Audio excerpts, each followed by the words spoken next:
پیارے آقا فرماتے ہیں جس نے جمعہ کے دن نماز عصر ادا کی اور اپنی جگہ سے اٹھنے سے پہلے 80 مرتبہ یہ درود پاک پڑھا، اللہم صلی علی محمد النبی الامی وعلی آلہ وصحبہ وسلم تسلیما، اب اس کو آگے اجر کیا ملے گا؟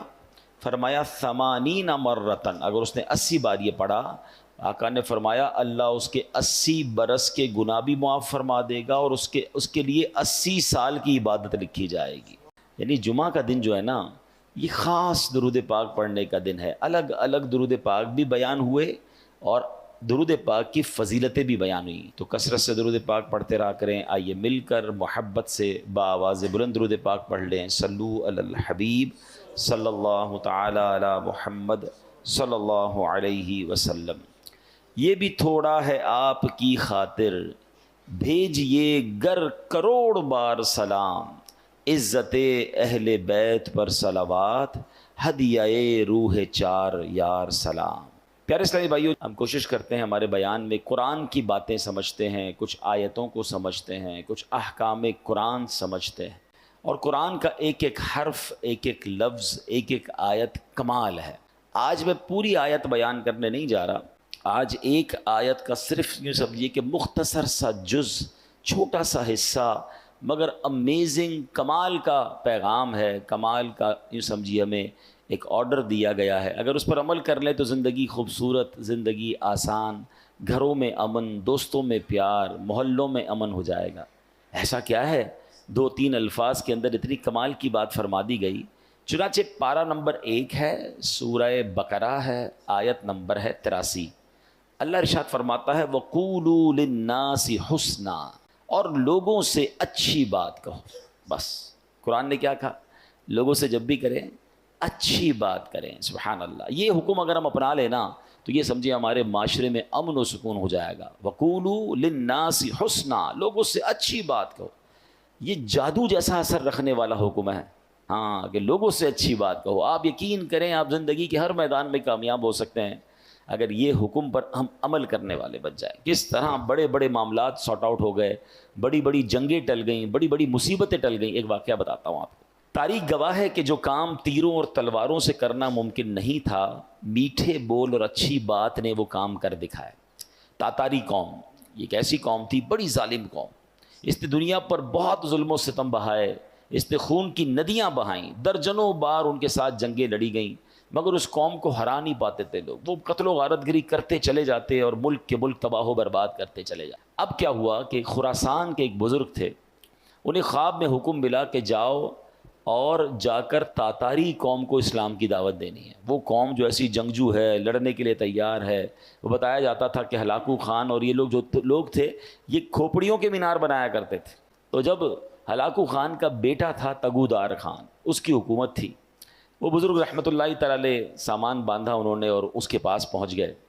اب اللہ والے تھے، چہرے پہ داڑھی بھی تھی، سنت و بھرا لباس بھی تھا، ایک مذہبی حلیہ بھی تھا۔ جب آپ اس کے سامنے گئے اسلام کی دعوت دینے تو تگودار خان کو ایک جو ہے وہ شرارت سوجی۔ وہ کہتا ہے مولانا صاحب آپ مجھے اسلام کی دعوت دینے آئیں، پہلے یہ تو بتائیں تمہاری داڑھی کے بال اچھے ہیں یا میرے کتے کی دم اچھی ہے؟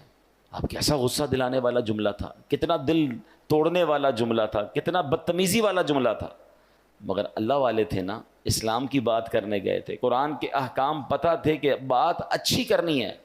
کیا کمال کا جواب دیا، کہا دیکھو میں اپنے اللہ کا ماننے والا ہوں، اللہ کا بندہ ہوں، اگر تو میں اس کا فرما بردار ہوں تو میں اچھا ہوں، ورنہ پھر تمہارے کتے کی دم اچھی ہے۔ اگر اللہ ہی مجھ سے ناراض ہے، میں اس کی فرما برداری کر نہیں رہا، تو پھر تو مجھ سے کتا ہی اچھا ہے، کیونکہ کم از کم تمہارا وفادار تو ہے نا۔ میں اپنے رب کا ہی اگر وفادار نہیں تو پھر تو مجھ سے اچھا کتا ہو گیا۔ اب ایک اتنی بڑی مذہبی شخصیت سے، ایسے مذہبی حلیے والے سے ایسا جواب سنا، بدتمیزی کے مقابلے میں رپلائی کیا ملا؟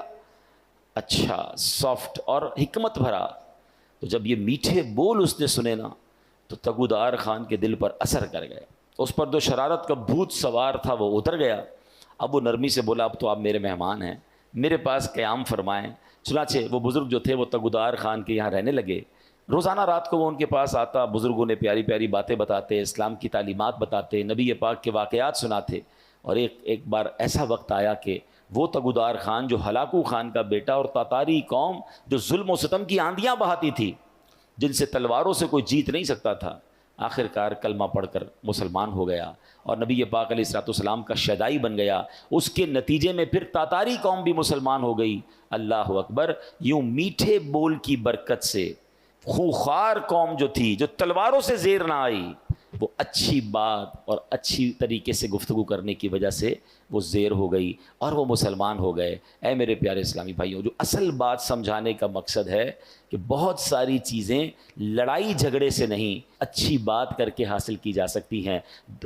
تیکھے بول، چبھتے ہوئے جملے، لڑنے والی باتیں دشمنیاں تو پیدا کر سکتی ہیں، دوست نہیں بنا سکتی ہیں. ہمارا پرابلم یہ ہے کہ ہم قرآن کے اس حکم پر عمل کرنے میں کامیاب نہیں ہو رہے. بڑا پیارا شعر ہے نا، ہے فلاح و کام رانی نرمی و آسانی میں، ہر بنا کام بگڑ جاتا ہے نادانی میں. آپ نے دیکھا ہوگا ایک جملہ بندہ کہہ دیتا ہے رشتہ ختم ہو جاتا ہے، ایک جملہ ایسا کہہ دیتا ہے دوستی ختم ہو جاتی ہے، ایک جملہ ایسا کہہ دیتا ہے پارٹنرشپ ختم ہو جاتی ہے. اچھا بعد میں بندہ برسوں سوچتا رہتا ہے کاش یار وہ جملہ نہ کہتا، مجھے کیا ہو گیا تھا، میں نے کیوں ایسی بات کر دی تھی. میں نے پہلے بھی بیان میں ایک بات بتائی ہے، ہماری جسم میں جتنے بھی باڈی پارٹس ہیں نا، اس کا کوئی گارڈ نہیں ہے، کوئی روک نہیں ہے، مگر زبان وہ واحد پارٹ آف دا باڈی ہے جس کے 32 گارڈ ہیں.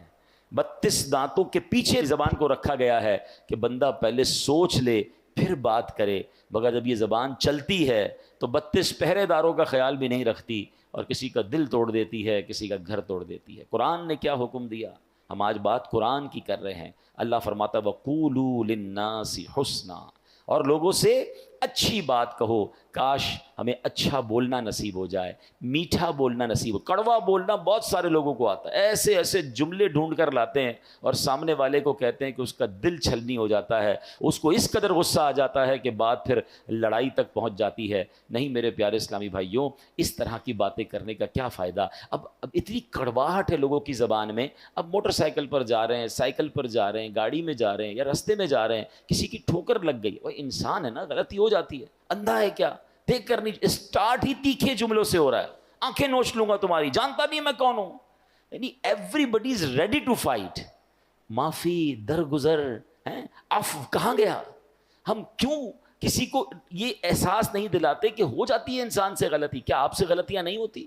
مجھ سے مسٹیک نہیں ہو سکتی؟ کیا ہر مسٹیک، ہر غلطی کی سزائے موت ہی دینی؟ وہ لوگ جو اس طرح سختیاں کرتے ہیں، اس طرح ان کے جملے کڑوے ہیں، وہ تنہا رہ جاتے ہیں. مجھے ایک بات بتائیں، آپ کی لائف میں بھی ایسے بہت سارے لوگ ہوں گے جن سے بات کرنے کو آپ کو جی نہیں چاہتا ہوگا. ہیں کیوں نہیں چاہتا؟ کیونکہ ان کی بات میں کڑواہٹ ہے، ان کی بات ہمیشہ سختی سے شروع ہوتی ہے، ان کی بات میں چبن ہے. ایسے لوگ تو مسجد میں آنے والوں کو ناراض کر دیتے ہیں. اب مسجد میں بچے آتے ہیں، ٹھیک ہے، بچے تو بچے ہی ہوتے ہیں نا، ان کو کیا پتا شرارت کرنی ہے نہیں کرنی. ان کے والد کا کام ہے، بڑے بھائی کا کام ہے کہ مسجد میں ایسے بچوں کو لائیں جو شرارت نہ کریں، شور نہ کریں. لیکن اگر کوئی بچہ کر بھی بیٹھا تو کیا اس کا انداز یہ ہوگا کہ اس بچے کو تھپڑ مار دیا جائے، اس بچے کو اتنا ڈانٹا جائے، اتنا ڈرا دیا جائے کہ آئندہ وہ مسجد میں آنے سے ڈر جائے؟ آپ نے آنے والی نسل کو مسجد میں آنے سے ڈرا دیا کہ نہیں بھائی مسجد میں تو بڑے خطرناک انکل ہوتے ہیں. نہیں، پیار سے، محبت سے ہمیں تو اپنی نسلوں کو آگے مسجدوں میں نمازی بنانا ہے. آج دیکھیں آہستہ آہستہ نوجوان دور ہوتا جا رہا ہے مسجد سے، اور ہم اگر آنے والے نوجوانوں کو، آنے والے بچوں کو دیکھیں جو کبھی کبھی آتا ہے اس کو مسجد کے آداب نہیں پتا ہوتے. آپ نے واقعہ سنا ہوگا، اسلام کے ابتدائی دور تھا، ایک شخص ابھی نیا نیا مسلمان ہوا تھا، مسجد نبوی میں آیا، اس کو پیشاب کی حاجت ہوئی، اس نے مسجد میں پیشاب کرنا شروع کر دیا. صحابہ اکرام کو بڑا غصہ آیا، مسجد میں؟ نبی پاک نے روک دیا. اچھا نبی پاک نے اس بندے کو پیشاب کرنے سے بھی روکنے سے منع کر دیا کہ پہلے فارغ ہونے دو. پھر اس کو اپنے پاس بلایا، فرمایا مسجد میں، حدیث کا خلاصہ ہے، مسجد میں یہ نہیں کیا کرتے، مسجد عبادت کی جگہ ہے، ناپاکی نہیں کرتے، مسجد کا خیال کرتے ہیں. اور پانی منگوا کر اس جگہ پر ڈال دیا. اب غور کریں، ہمارے یہاں اگر کوئی دیکھیں، ایک تو اللہ نہ کرے جانتے بوجھتے کوئی مسجد کی پامالی کر رہا ہے، جانتے بوجھتے مسجد کی گستاخی کر رہا ہے، وہ الگ چیز ہے. نیا مسلمان ہوا ہے، اس کو پتہ ہی کچھ نہیں ہے. اللہ اکبر. بلکہ علماء کہتے ہیں جو نبی پاک نے اس کو پیشاب کے دوران نہیں روکا، اس کی بھی حکمت یہ بیان ہوئی کہ اگر کسی بندے کو حاجت ہے، اس کو آپ بیچ میں روکیں گے اس کو تکلیف ہو جائے گی. کیا مذہب ہے ہمارا، کتنی ریلیکسیشنز ہے. اور یہاں تو مارنے کے لیے تیار، ایوری بڈی، کسی کا سر پھاڑ دوں، کسی کا پیر توڑ دوں. نہیں میرے پیارے اسلام میں، لوگوں سے نرمی سے بات کریں، اچھی بات کریں. یہ میرے اسلام کی تعلیم ہے، یہ میرے نبی پاک کا طریقہ ہے. حدیث پاک میں سنیے، فرماتے لوگوں میں بدترین وہ شخص ہے جو گھر والوں پر تنگی کرتا ہے. اچھا پوچھا گیا حضور گھر والوں پر تنگی کرنے والا کون ہے؟ ذرا غور سے سنیے گا. نبی پاک فرماتا ہے جب وہ گھر آتا ہے نا تو بیوی ڈر جاتی ہے, بچہ بھاگ جاتا ہے, جو ہی وہ گھر سے باہر نکلتا ہے سارے گھر والے خوش ہو جاتے ہیں, کوئی آپ کو مصیبت ٹل گئی ہے. یعنی جو گھر والوں کے لیے ڈراؤنا ہے نا, فرمایا بدترین ہے وہ شخص. ایسے لوگ ہوتے ہیں جب گھر میں جاتے ہیں تو گھر والے ٹینشن میں آ جاتے ہیں, کیونکہ ان کا روب ہی ایسا ہے, ان کا اسٹائل ہی ایسا ہے کہ سارے گھر والوں کو ٹینشن میں ڈالا ہوا ہے. وقت پر کھانا نہیں ملا تو گھر والوں کی خیر نہیں, استری نہیں ہوئی تو خیر نہیں, جوتے پالش نہیں تو ان کی خیر نہیں, کپڑے کی کوئی سلوٹ ٹیڑھی ہے تو ادھر اعتراض. مطلب گھر میں جاتے ہی انسپیکٹر بن جاتے ہیں. ایسے لوگوں سے گھر والے بھی پوچھتے رہتے ہیں کہیں جانا نہیں آج آپ کو, آج دوستوں میں نہیں جا رہے آپ ہیں. آپ بندہ کہنا میں 3-4 دن کے لیے کہیں جا رہا ہوں تو بڑے خوش ہوتے ہیں, اچھا بھائی چلے جائے کہیں. غور کریں اگر میرے گھر میں جانے سے میرے گھر والوں پر ٹینشن ہے تو میں برا آدمی ہوں, میں اچھا نہیں ہوں. یہ روب نہیں ہے, یہ تکلیف ہے. آپ یقین جانیں سب سے زیادہ میرے اخلاق کے حقدار ہی میرے گھر والے ہیں. اور یہ حدیث پاک ہے تم میں بہترین وہ ہے خیرکم لأہلہ, the best amongst you وہ ہے کہ جو اپنے گھر والوں کے ساتھ بہترین ہے. اس کو کبھی چیک کرنا ہو نا کہ میرا گھر والوں کے ساتھ کیسا تعلق ہے, تو آپ یہ دیکھیں آپ کا اپنے گاہکوں کے ساتھ کیسا تعلق ہے. اگر آپ دکاندار ہیں اور آپ کا کوئی بڑا اچھا گاہک ہے, کسٹمر ہے, آپ کیسے بات کرتے ہیں؟ آئیے بیٹھے ماشاءاللہ, پانی پلاؤں آپ کو, چائے پلاؤں, اچھا کھانا منگاؤں آپ کے لیے. کبھی یہ انداز اپنے ماں باپ کے ساتھ کیا؟ اپنے بیوی بچوں کے ساتھ یہ پیار والی باتیں کی؟ اچھا اس کے بعد سیکنڈ نمبر پر دوستوں کے ساتھ کیسا تعلق ہے؟ او بھائی دوست کو کھانا بھی کھلائیں گے, چائے بھی پلائیں گے, رات بھر اس کے ساتھ رہیں گے, کہیں مصیبت میں دوست آ گیا تو ہم حاضر. ان دونوں کیٹیگریز یعنی چاہے وہ کسٹمرز ہوں چاہے وہ آپ کے فرینڈز ہوں, ان دونوں سے زیادہ حقدار کون ہے؟ وہ گھر والے ہیں. لیکن گھر والے باپ رے باپ ٹینشن میں ہیں, تکلیف میں ہیں, یہ بندہ اچھا نہیں. آقا نے کیا فرمایا؟ لوگوں میں بدترین وہ ہے جو گھر والوں کے لیے تنگی کرتا ہو. مزہ پتہ ہے کیا ہے؟ اچھا ایک اور ٹیسٹر ہے, کبھی چاہیں چیک کرنا چاہیں, کیونکہ گھر والے کبھی بھی نہیں بتائیں گے. خاص طور پہ اس کو کیسے بتا سکتے ہیں جو اتنا سخت ہے کہ آپ کی وجہ سے ہم تکلیف میں, اور تکلیف بڑھ جائے گی, اس کو تو چھوڑنا ہی نہیں ہے. اب اگر بندے کو خود چیک کرنا ہے, جگرا بڑا ہے کہ یار کہیں میں ایسا ہوں تو نہیں, کیونکہ بعض اوقات برے آدمی کو یہ بھی نہیں پتا ہوتا کہ میں برا ہوں, اس کو لگتا ٹھیک ہی تو ہے بھائی, سختی نہیں کریں گے تو گھر والے بگڑ جائیں گے. بھائی کیا سختی سے ہی سدھارا جا سکتا ہے, پیار سے نہیں سدھارا جا سکتا. میں ایک ایگزامپل دیتا ہوں. ایک والد ہے جو گھر میں داخل ہوتا ہے اور بچے کہتے ہیں جلدی سو جاؤ ابو آ گئے ہیں, ڈر گئے ہیں نا, رضائی میں گھس جاتے ہیں, ابو سے ملاقات ہی نہیں کرنی کیونکہ ابو ملنا ہے, اور ابو نے جناب اب سارے دن کی کارکردگی لینی ہے, ڈنڈا ہاتھ میں پکڑنا ہے اور برا بھلا ہی کہنا, تو اس سے بہتر چھپ جاؤ. اور ایک والد وہ ہے جب گھر میں جاتا ہے تو بچے دوڑتے ہوئے آتے ہیں جلدی آ جاؤ ابو آ گئے ہیں. بتائیں ان دونوں میں سے کون سا والد ہے جو اپنے بچوں کی اچھی تربیت کر سکے گا؟ دوسرے والا نا. بچے پیار سے قریب آئیں گے تو آپ ان کو تربیت اچھی کریں گے, نماز کا کہیں گے, جھوٹ بولنے سے بچنے کا کہیں گے. جب وہ ملنا ہی نہیں چاہتے آپ سے تو کیسے تربیت کرو گے؟ تو لوگ سمجھتے سختی سے تربیت ہوتی, نہیں جناب, آپ کو نرم رکھنا ہے. یقیناً کہیں نہ کہیں سختی, بھائی ڈاکٹر بھی پیار والی باتیں کر کے کبھی کبھی ایک انجیکشن لگا دیتا ہے, لیکن آپ اگر ہر وقت انجیکشن لے کے گھوم رہے ہیں تو پھر تو بچے دور ہو جائیں گے, فیملی دور ہو جائے گی.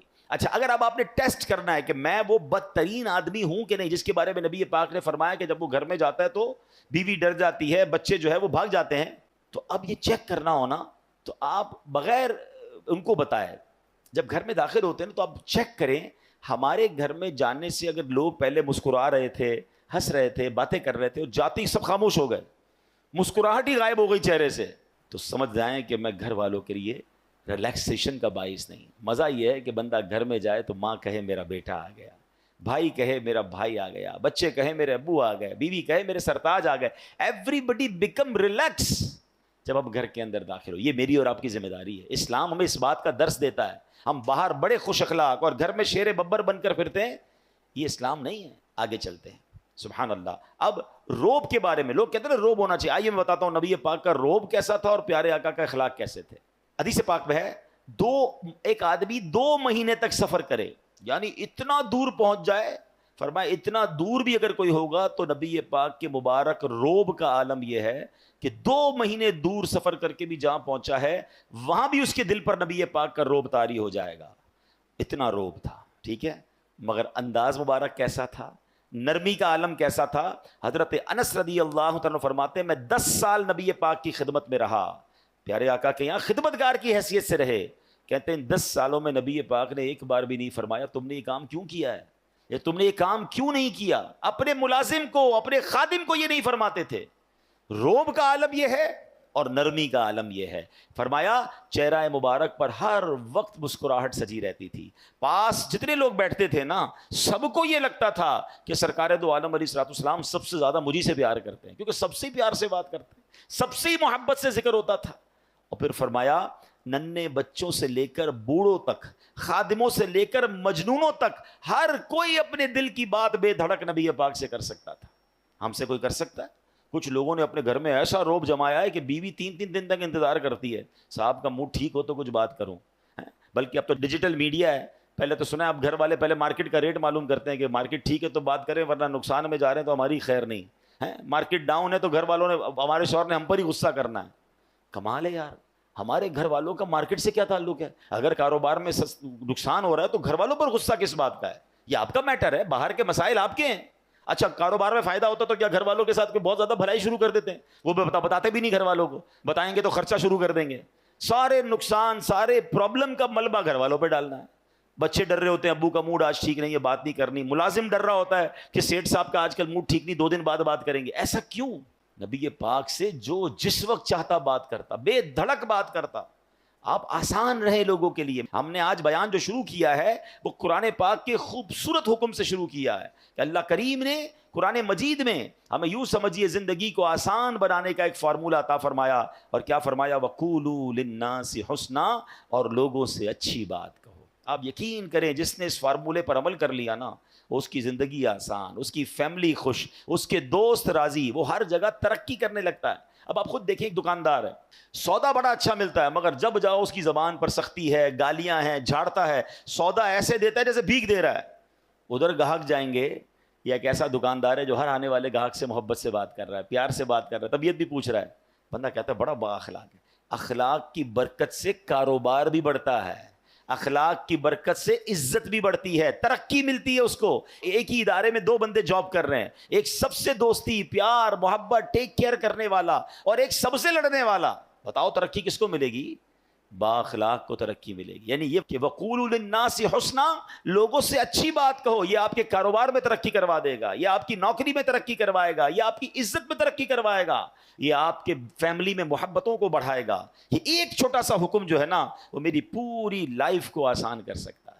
لیکن لوگوں کو یہ بات سمجھ نہیں آتی. کچھ لوگوں کے منہ سے پھول جھڑتے ہیں اور کچھ لوگوں کے زبان سے انگارے جھڑتے ہیں. انہیں احساس نہیں ہو رہا کہ میں کتنوں کا دل توڑ رہا ہوں، کتنوں کو تکلیف پہنچا رہا ہوں. کاش یہ بات ہمیں سمجھ آ جائے. میرے پیارے اسلامی بھائیوں، اب ایک اور واقعہ سنیے. نبی پاک کے سمجھانے کا انداز، ایک ہمارے سمجھانے کا انداز. پتہ نہیں ہے نماز کیسے پڑھتے ہیں، پتہ نہیں ہے تلاوت کیسے کرتے ہیں، پتہ نہیں مسجد کا ادب کیا ہے. ایسے ڈانٹ کے سمجھائیں گے کہ بندہ پہلے ڈر جائے. اب پیارے آقا علیہ الصلوۃ والسلام کا دور ہے اور وہ حضرت معاویہ بن حکم سلمی رضی اللہ عنہ، صحابی رسول ہیں، اپنا ہی واقعہ بیان کرتے ہیں. کہتے ہیں میں شروع میں جب میں نماز فرض ہوئی نا تو نماز کے دوران باتیں کرنے کی اجازت تھی. یہ حکم بعد میں آیا کہ اب نماز میں بات چیت نہیں کر سکتے. وہ کہتے مجھے پتہ ہی نہیں تھا. تو کہتے میں آیا اور نماز شروع ہو گئی. نبی پاک علیہ الصلوۃ والسلام نماز پڑھا رہے تھے، میں پیچھے نماز میں حاضر ہو گیا. تو کہتے ہیں چھینک آئی ایک شخص کو، تو میں نے کہہ دیا یرحمک اللہ نماز کے دوران. تو صحابہ کرام کچھ تھے جنہوں نے مجھے بڑی تیز نظروں سے دیکھا. تو مجھے پتہ ہی نہیں تھا کہ بات نہیں کر سکتے. میں نے کہا کیوں دیکھ رہے ہو مجھے تیز نظروں سے؟ نماز میں وہ کہہ رہے ہیں آپ مجھے کیوں ایسے دیکھ رہے ہیں؟ تو اب لوگوں نے اپنی ران پر ہاتھ مارا اور کہ اب مجھے سمجھ آیا کہ مجھے خاموش کرنا چاہ رہے ہیں. یہ بول نہیں رہے مگر مجھے اشارے سے سمجھا رہے ہیں کہ بولنا نہیں ہے. کہتا میں نے نماز کمپلیٹ کر لی. جب نماز پوری ہوئی تو نبی پاک علیہ الصلوۃ والسلام نے مجھے اپنے پاس بلایا.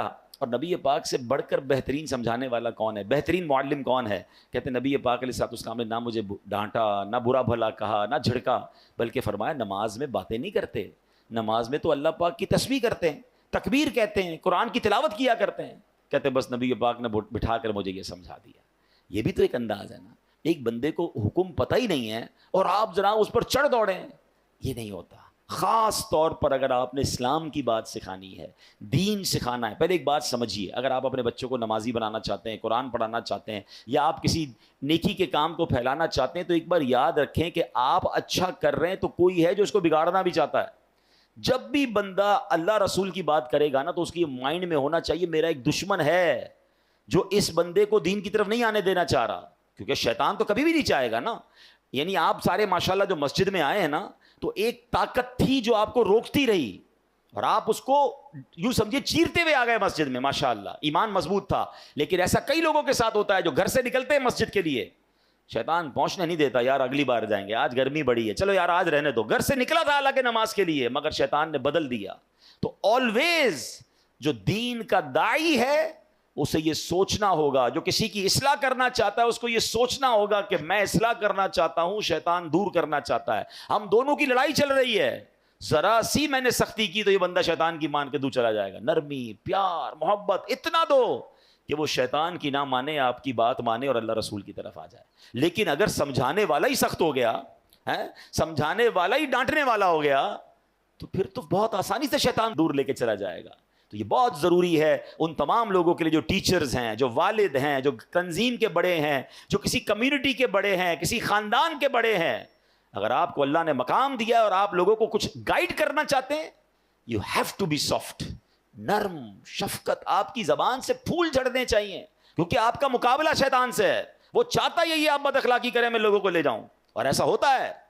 کئی بدقسمتی سے دین کی بات کرنے والے بھی اتنے سخت ہوتے ہیں کہ لوگ پھر دین سے دور ہو جاتے ہیں. ایسا مت کیجیے، خدا کے واسطے ایسا مت. شیطان کھینچ رہا ہے اور یہ بندہ آپ کی بات سننے آ گیا ہے. اب تو پیار سے بات کیجیے، اب تو مسکرا کر بات کیجیے، اب تو نرمی کی بات کیجیے. تو انشاءاللہ اگر اس بات پر عمل کریں گے تو اللہ نے چاہا زندگی میں بڑی ترقیاں اور بڑی کامیابیاں ملیں گی. اعلیٰ حضرت امام اہل سنت فرماتے ہیں اعمال میں ہدایت نرمی سے چاہیے کہ سختی سے ضد نہ بڑھے. اللہ کرے یہ بات ہمیں سمجھ آ جائے. اچھا، بالکل اسی طرح کسی کو سمجھانا ہے، اس میں بھی بڑی غلطی ہوتی ہے.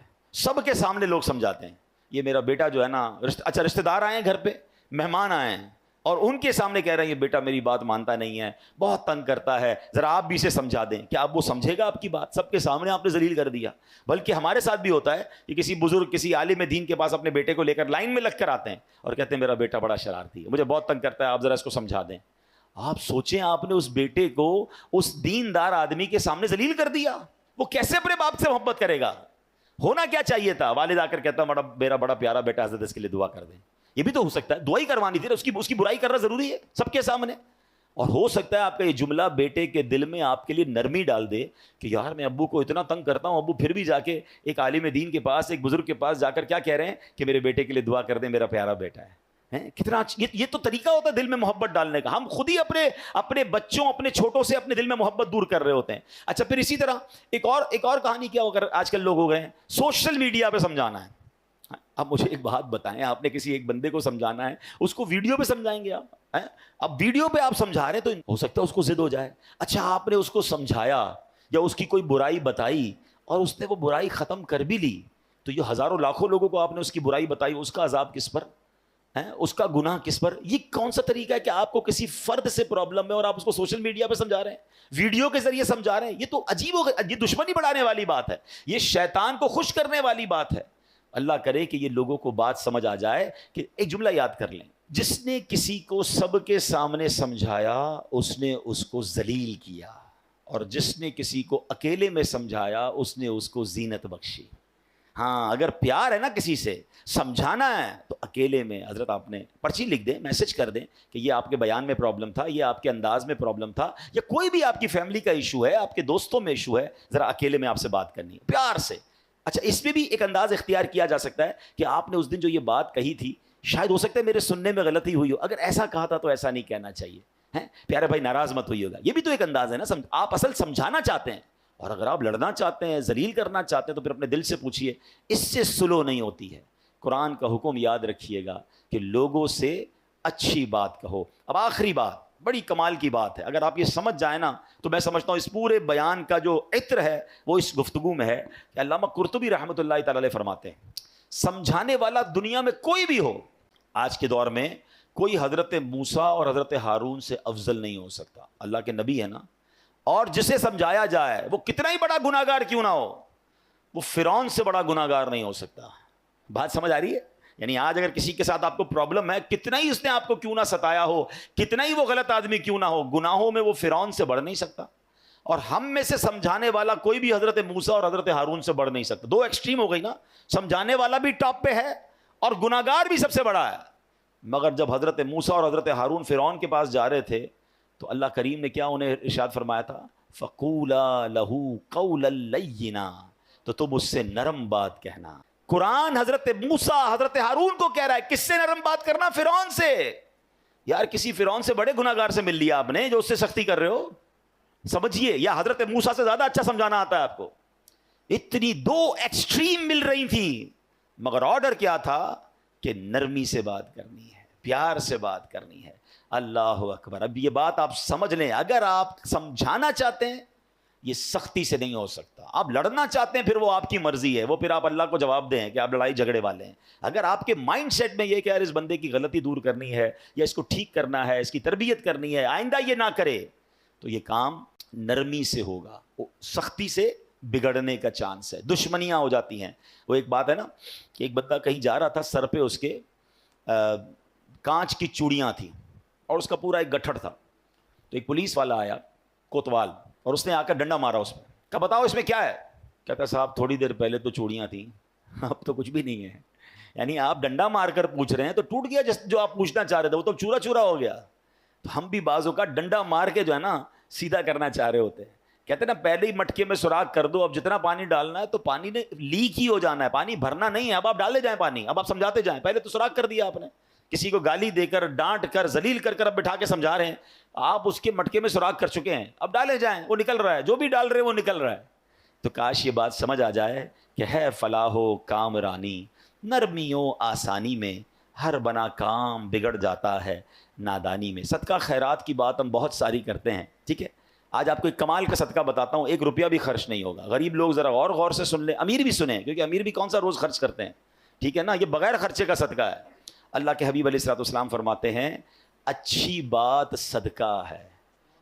ہائے ہائے, یعنی صرف مال سے صدقہ نہیں ہوتا, بلکہ ہر معمولی چھوٹی سے چھوٹی نیکی بھی اگر اخلاص کے ساتھ کی جائے تو اس پر صدقے کا ثواب ملتا ہے. حتیٰ کہ مسلمان بھائی سے میٹھی اور نرم باتیں کرنا بھی صدقہ ہے. تو یہ صدقہ تو روز کیا کرے نا بھائی, بغیر پیسے خرچ کیے ثواب مل ہی جائے گا, میٹر چل رہا ہے.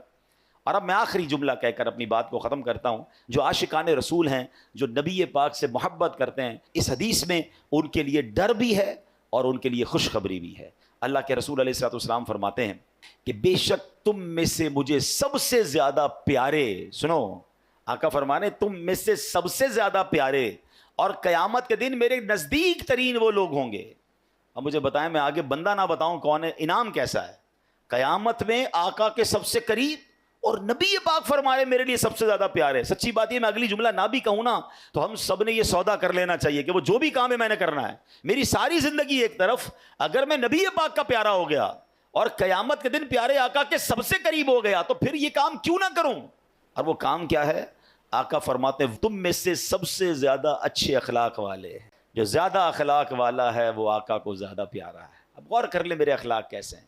اب اگلا جملہ جو ڈرانے والا ہے, تم میں سے مجھے سب سے زیادہ ناپسند اور قیامت کے دن مجھ سے زیادہ دور وہ لوگ ہوں گے جو برے اخلاق والے ہیں, جو زیادہ باتیں کرنے والے, منہ پھٹ, بانچیں کھول کر اور منہ بھر کر باتیں کرنے والے, گالیاں دینے والے سوچیں, طنز کرنے والے سوچیں, لوگوں کی عزتیں اچھالنے والے سوچیں. اگر نبی پاک ناراض ہو گئے میری بد اخلاقی کی وجہ سے, قیامت کے دن مجھے دور کر دیا گیا میرے آقا سے, تو میں نے کدھر جانا ہے.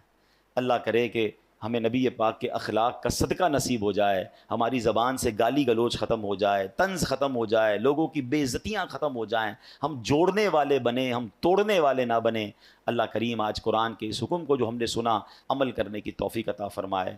آمین بجاہ النبی الامین صلی اللہ تعالی علیہ وسلم.